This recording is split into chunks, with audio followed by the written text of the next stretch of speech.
Je me tiens bien droit devant vous, la tête haute, sans aucune raison de baisser le regard.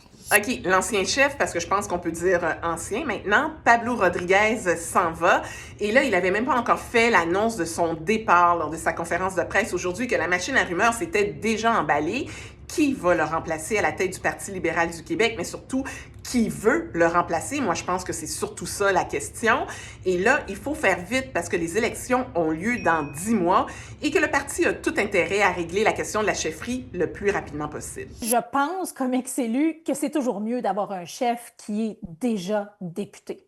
Et à ce titre-là, André Fortin a une excellente candidature. Il a une feuille de route impeccable. Dans notre région, comme partout ailleurs, il y a un nom qui revient sur toutes les lèvres, c'est celui d'André Fortin. Sauf que lors de la dernière course à la chefferie, il a dit qu'il n'était pas intéressé. Et hier, quand on l'a relancé à savoir s'il avait changé d'idée, il ne voulait pas nous répondre. Mais aujourd'hui, coup de théâtre, André Fortin a mis fin au suspense. Je ne serai pas candidat à la chefferie du Parti libéral. Vous pouvez rayer mon nom de vos listes pour moi. Le rôle d'aspirant premier ministre, c'est un rôle qui est difficilement réconciliable avec la façon ou le type de père que je veux être pour mes enfants.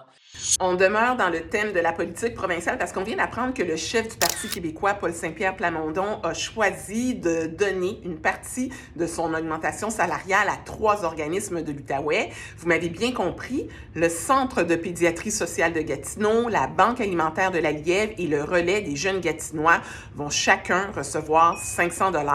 Et pourquoi il fait ça, Paul Saint-Pierre Plamondon?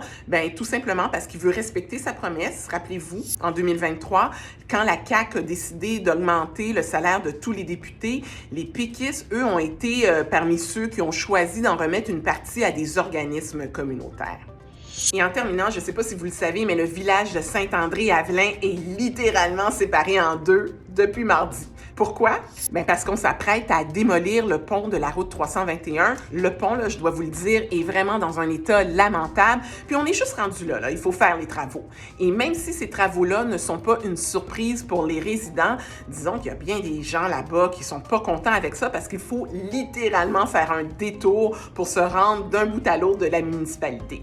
On va avoir un compte-rendu complet là-dessus sur l'appli Info de Radio-Canada.